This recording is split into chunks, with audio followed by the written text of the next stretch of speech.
Hey there, I wanted to talk to you about a game in progress I have called Asylum, making the irrational rational. And in this hopefully short video, I want to go over the components that you'll need to play the game. So the first thing is the prime factorization of these numbers. My plan is to give the numbers over here to the students and have them factor them before we start playing the game. So they want to keep that handy. If they don't know the prime factorization of 385, they don't have to keep doing it over and over again. So you want that. I'll get to the potions in a minute. This is the game board, and it's in pencil, so I understand that it's a little hard to see because if I want to change something, pencil's much easier to change. So if I zoom in here, these are hospital beds, and this is hospital bed number 1. And it's a square root because it is an insane asylum, so they're irrational numbers, they're irrational people.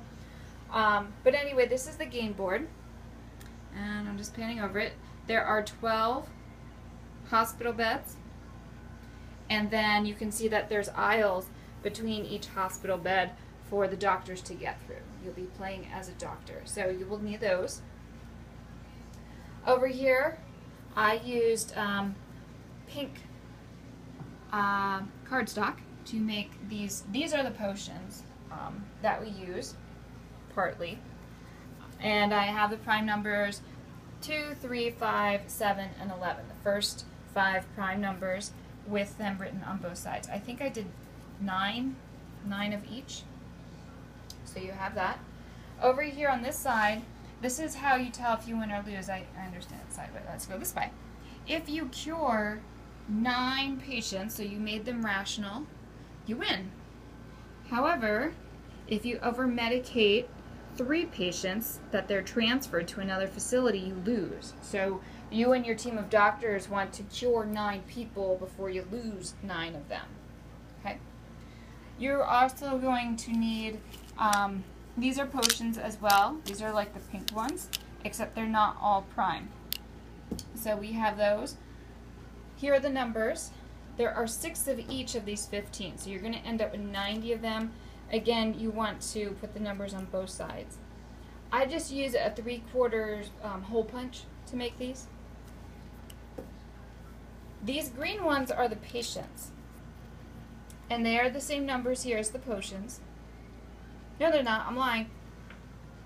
It's those numbers. 6, 10, 14, blah, blah, blah, up to 385. Those are the patients.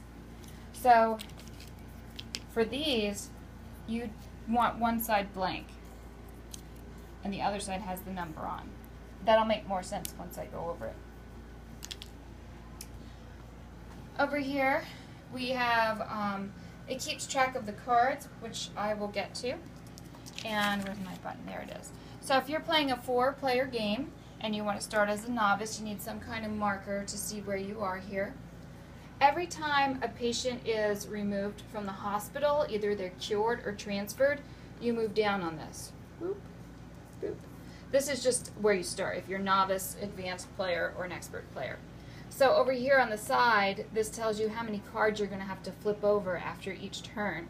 So if you're playing a 4-player game, you'd use this column, 3 players, and 2 players. It's a little bit less challenging with 3 or 2 players because you can't cover the board as quickly when there's less players. So we tried to balance that with letting them start up higher.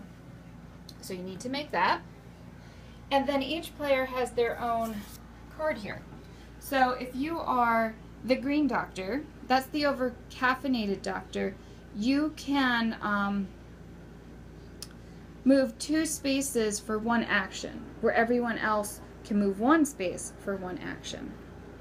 And these circles here, that's how many potions you can carry with you to try to cure your patients. Okay? The blue, maybe I should go over the actions before I go over anything else. On the back of each of these cards, actually I wouldn't put it on the back, make it separate.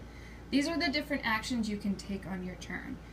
Each player can do up to 5 actions, and you can move 1 space, and that would cost you 1 action. If you move 2 spaces, that would be 2 actions.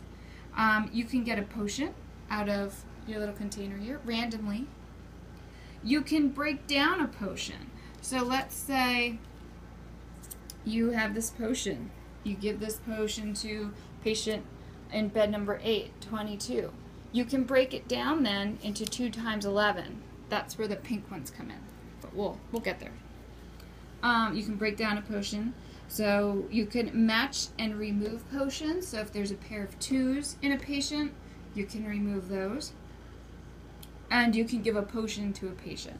So you could do one of each thing, or you could move one space 5 times and then your turn would be over.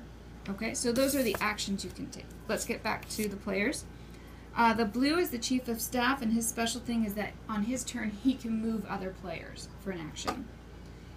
Or she, sorry. And that person can hold up to 5 potions as well. Yellow is the potion doctor, and they start with 6 potions. And they are able to give potions to other doctors, other players, for 1 action. So that's interesting. Everyone else starts with 2 potions, by the way. And this one can obviously carry up to 6. And then the red doctor, this one is very efficient, and they can take up to 6 actions per turn instead of 5 like everyone else. And then you also need the 4 pawns in those colors to play the game. Alright, last thing you need here to play the game are the cards. I have 4 cards that say straitjacket, and then 4 for each of the numbers. So there are 4 cards in here that say bed number 8.